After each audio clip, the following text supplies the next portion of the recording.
الرحمن الرحیم۔ معزز ناظرین و سامعین کرام، السلام علیکم ورحمۃ اللہ وبرکاتہ۔ حضرت ابو ذر رضی اللہ عنہ جب مدینہ تشریف لائے تو حضرت عثمان رضی اللہ عنہ کی خدمت میں حاضر ہوئے۔ حضرت عثمان رضی اللہ عنہ نے ان سے پوچھا کہ اہل شام تمہاری شکایت کرتے ہیں۔ حضرت ابو ذر رضی اللہ عنہ نے جواب دیا کہ میرے نزدیک مسلمانوں کے مال کو اللہ کا مال کہنا مناسب نہیں ہے، اور دولت مندوں کے لیے یہ بات مناسب نہیں ہے کہ وہ مال و دولت کو جمع کریں، چنانچہ یہ لوگ میری اس بات سے اختلاف کرتے ہیں۔ حضرت عثمان رضی اللہ عنہ نے فرمایا، اے ابو ذر، میرا یہ فرض ہے کہ میں اپنے فرائض کو ادا کروں اور رعایا کے ذمہ جو واجبات ہوں انہیں وصول کروں، اس لیے میں انہیں زاہد بننے پر مجبور نہیں کر سکتا، البتہ میں انہیں محنت کرنے اور کفایت شعار بننے کی تلقین کر سکتا ہوں۔ یہ واقعہ تاریخ طبری میں بیان کیا گیا ہے۔ ایک دفعہ جب حضرت ابو ذر رضی اللہ عنہ نے مدینہ سے باہر رہنے کا ارادہ کیا تو حضرت عثمان رضی اللہ عنہ سے اجازت مانگی، تو آپ رضی اللہ عنہ نے انکار فرما دیا، لیکن جب ان کا اصرار بڑھا تو اجازت دے دی، اور جاتے ہوئے انہیں اونٹوں کا ایک ریوڑ بھی دیا اور 2 غلام بھی دیے، اور انہیں یہ بھی کہا کہ تم مدینہ آیا جایا کرو، کہیں ایسا نہ ہو کہ تم بالکل اعرابی بن جاؤ۔ چنانچہ ابو ذر رضی اللہ عنہ ربضہ چلے گئے اور ایک مسجد بنائی، اور پھر مدینہ تشریف لایا کرتے تھے۔ یہ واقعہ بھی تاریخ طبری میں بیان کیا گیا ہے۔ حضرت عبداللہ بن عامر رضی اللہ عنہ نے فتوحات کثیرہ پر شکرانے کے طور پر عمرہ کی نیت کی اور نیشا پور سے احرام باندھا اور مکہ معظمہ کی طرف روانہ ہوئے۔ جب حضرت عثمان رضی اللہ عنہ کے پاس آئے تو حضرت عثمان رضی اللہ عنہ نے نیشا پور یعنی خراسان سے احرام باندھنے پر ان کو ملامت کیا اور فرمایا، کاش کہ تم اس میقات سے احرام باندھتے جہاں سے مسلمان احرام باندھا کرتے ہیں۔ یہ واقعہ بھی تاریخ طبری میں بیان کیا گیا ہے، اور اس واقعے میں میقات کا خیال رکھنے کی تاکید کی گئی ہے۔ حکیم بن عباد روایت کرتے ہیں کہ مدینہ منورہ میں جب دنیاوی خوشحالی آئی اور لوگوں کے پاس دولت کی فراوانی ہوئی تو دولت مندی انتہا تک پہنچی، تو وہاں سب سے پہلے جو برائی رونما ہوئی تو وہ کبوتروں کا اڑانا اور مختلف چیزوں کی نشانہ بازی تھی۔ حضرت عثمان رضی اللہ عنہ نے لوگوں کی اس بے راہ روی کو روکنے کی خاطر اپنی خلافت کے 8ویں سال قبیلہ لیث کے ایک شخص کو مقرر کیا کہ وہ ان کبوتروں کے پر کاٹے اور نشانہ بازی کے مراکز کو ختم کرے۔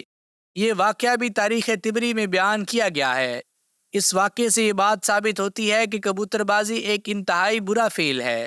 حضرت عبداللہ بن وہب رحمۃ اللہ علیہ کہتے ہیں کہ حضرت عثمان رضی اللہ عنہ نے حضرت ابن عمر رضی اللہ عنہ سے فرمایا، جاؤ اور لوگوں کے قاضی بن جاؤ، ان میں فیصلے کیا کرو۔ حضرت ابن عمر رضی اللہ عنہ نے کہا، اے امیر المومنین، کیا آپ مجھے اس سے معاف رکھیں گے؟ حضرت عثمان رضی اللہ عنہ نے فرمایا، نہیں، میں تمہیں قسم دیتا ہوں، تم جا کر لوگوں کے قاضی ضرور بنو۔ حضرت ابن عمر رضی اللہ عنہ نے کہا، آپ جلدی نہ کریں، کیا آپ نے رسول اللہ صلی اللہ علیہ وآلہ وسلم سے یہ نہیں سنا کہ جس نے اللہ کی پناہ چاہی وہ بہت بڑی پناہ میں آ گیا؟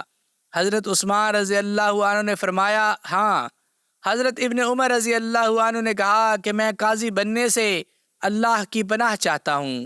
حضرت عثمان رضی اللہ عنہ نے فرمایا، تم قاضی کیوں نہیں بنتے ہو، حالانکہ تمہارے والد تو قاضی تھے؟ حضرت ابن عمر رضی اللہ عنہ نے کہا، میں نے حضور صلی اللہ علیہ وآلہ وسلم کو یہ فرماتے ہوئے سنا ہے کہ جو قاضی بنا اور پھر نہ جاننے کی وجہ سے غلط فیصلہ کر دیا تو وہ دوزخی ہے، اور قاضی عالم ہو اور حق و انصاف کا فیصلہ کرے، وہ بھی یہ چاہے گا کہ وہ اللہ کے ہاں جا کر برابر سرابر چھوٹ جائے، یعنی نہ انعام ملے اور نہ کوئی سزا لگے۔ اب اس حدیث کے سننے کے بعد بھی میں قاضی بننے کی امید کر سکتا ہوں؟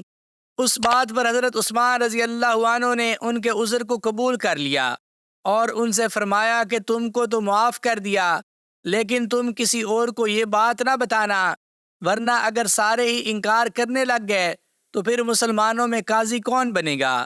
یہ اجتماعی ضرورت کیسے پوری ہوگی؟ یہ واقعہ حیات الصحابہ میں بیان کیا گیا ہے۔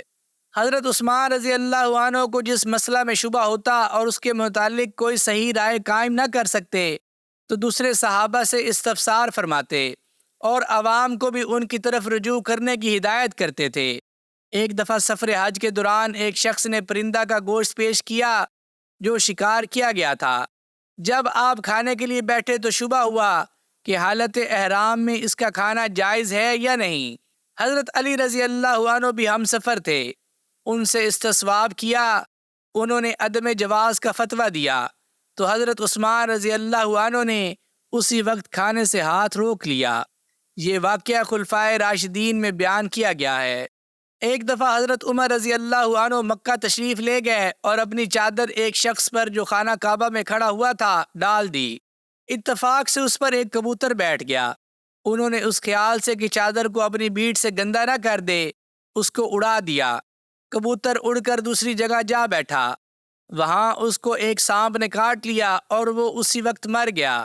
حضرت عثمان رضی اللہ عنہ کے سامنے یہ مسئلہ پیش ہوا تو انہوں نے کفارہ کا فتویٰ دیا، کیونکہ وہ اس کبوتر کو ایک محفوظ مقام سے غیر محفوظ مقام میں پہنچانے کا باعث ہوئے تھے۔ یہ واقعہ بھی خلفائے راشدین میں بیان کیا گیا ہے۔ جب مسجد نبوی صلی اللہ علیہ وآلہ وسلم تنگ ہو گئی تو لوگوں نے حضرت عثمان رضی اللہ عنہ سے اس کو کشادہ کرنے کی درخواست کی۔ آپ رضی اللہ عنہ نے صحابہ کرام کو جمع کر کے مشورہ کیا۔ مروان بن حکم موجود تھا۔ اس نے کہا، امیر المومنین، آپ کے قربان، اس معاملہ میں مشورہ کی کیا ضرورت ہے؟ عمر فاروق رضی اللہ عنہ نے مسجد میں اضافہ کا ارادہ کیا تو کسی سے اس کا ذکر بھی نہیں کیا تھا۔ حضرت عثمان رضی اللہ عنہ یہ سن کر برہم ہو گئے، فرمایا خاموش۔ عمر رضی اللہ عنہ کا معاملہ یہ تھا کہ لوگ ان سے اس درجہ خوف کھاتے تھے کہ اگر وہ لوگوں سے کہتے کہ گوہ ایک جانور جسے عربی میں ضب کہتے ہیں اور جو دھوکہ دینے میں ضرب المثل ہے کہ بھیٹ میں گھس جاؤ تو لوگ اس میں گھس جاتے، لیکن میرا معاملہ یہ ہے کہ میں نرم خو ہوں، اس لیے محتاط رہتا ہوں کہ وہ احتجاج نہ کریں۔ یہ واقعہ حضرت عثمان ذوالنورین میں بیان کیا گیا ہے بحوالہ وفاء الوفا۔ حضرت طلحہ بن عبید اللہ رضی اللہ عنہ نے حضرت عثمان رضی اللہ عنہ سے 7 لاکھ کی قیمت پر ان کی اراضی خریدی اور رقم لے کر ان کے پاس گئے۔ طلحہ رضی اللہ عنہ نے فرمایا، ایک شخص سے یہ معاملہ کر رہا ہوں مگر اس کو اس بات کی خبر نہیں ہے کہ اس کے گھر میں اللہ کا کیا حکم نازل ہونے والا ہے۔ جب آپ رضی اللہ عنہ نے یہ سنا تو آپ نے اپنے قاصد کے ذریعے اس مال کو رات بھر تقسیم کرایا، حتیٰ کہ صبح تک ان کے پاس ایک درہم بھی باقی نہیں بچا۔ یہ واقعہ تاریخ طبری میں بیان کیا گیا ہے۔ ربیع بن الحارث بن عبد المطلب رضی اللہ عنہ عہد جاہلیت میں حضرت عثمان رضی اللہ عنہ کی شریک تھے۔ جب آپ خلیفہ مقرر ہوئے تو عباس بن ربیع نے حضرت عثمان رضی اللہ عنہ سے کہا کہ آپ ابن عامر کو تحریر فرمائیں کہ وہ مجھے بطور قرض کے 1 لاکھ رقم دے دے۔ چنانچہ آپ رضی اللہ عنہ نے اسے تحریر کر دیا اور ابن عامر نے انہیں 1 لاکھ کی رقم دے دی۔ نیز حضرت عثمان رضی اللہ عنہ نے انہیں اپنا گھر بطور ہدیہ کے دے دیا اور آج تک ان کا گھر عباس بن ربیع کا گھر کہلاتا ہے۔ یہ واقعہ بھی تاریخ طبری میں بیان کیا گیا ہے۔ اس واقعے میں جائز سفارش کی طرف نشاندہی کی گئی ہے۔ محمد اور طلحہ کی روایت ہے کہ ابن ذی الحبکہ نہدی نیرنج جادو کا کام کیا کرتا تھا۔ جب حضرت عثمان رضی اللہ عنہ کو اس کے اس کام کے بارے میں اطلاع ہوئی تو آپ نے ولید بن عقبہ کو لکھا کہ اس بارے میں ابن ذی الحبکہ سے پوچھا جائے، اگر وہ اقرار کرے تو اسے سخت سزا دی جائے۔ چنانچہ ولید بن عقبہ نے انہیں بلوایا اور اس سے پوچھا تو اس نے کہا، ہاں یہ عجیب و غریب شعبدہ بازی کا کام ہے، اور اقرار کیا۔ تو ولید بن عقبہ نے انہیں سزا دینے کا حکم دیا اور عوام کو بھی اس کے بارے میں آگاہ کیا، اور ان کے سامنے حضرت عثمان رضی اللہ عنہ کے خط کو پڑھ کر سنایا گیا کہ یہ معاملہ نہایت سنجیدہ اور سنگین ہے، اس لیے تم لوگ بھی سنجیدگی اختیار کرو اور ہنسی مذاق اور دل لگی سے بچو۔ لوگوں کو اس بات سے تعجب ہوا کہ حضرت عثمان غنی رضی اللہ عنہ تک اس کی اطلاع کیسے پہنچی۔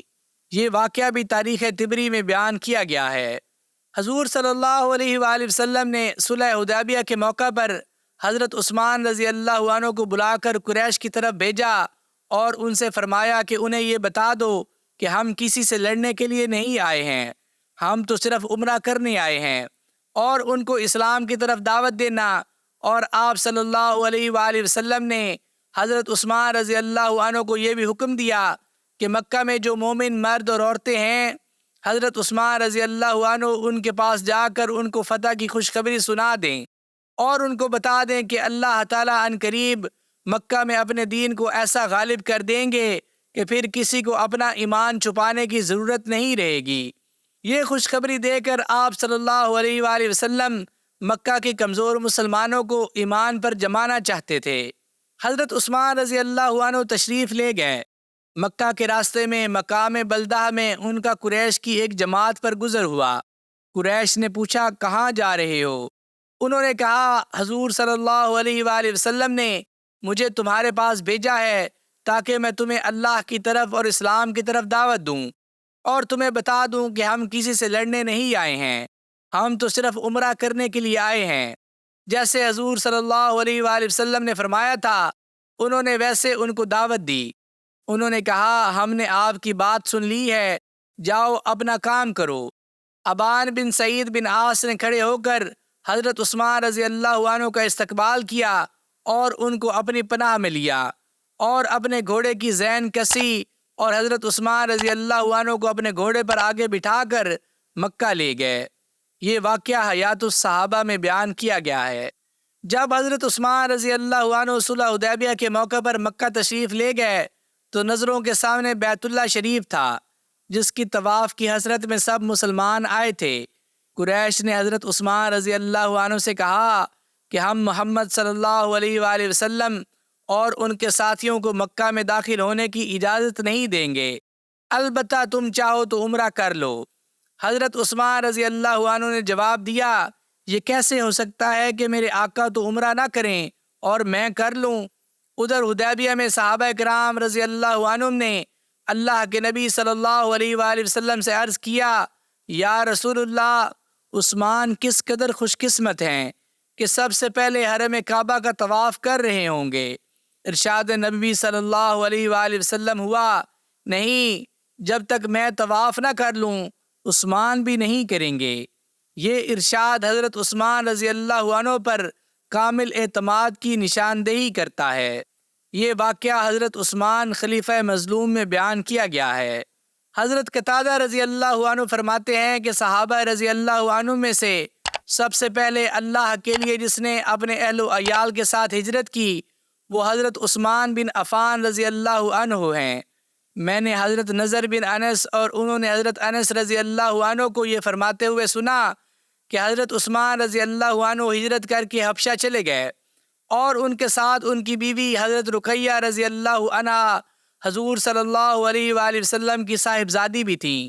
آپ صلی اللہ علیہ وآلہ وسلم کے پاس ان دونوں کی خیر خبر آنے میں دیر ہو گئی۔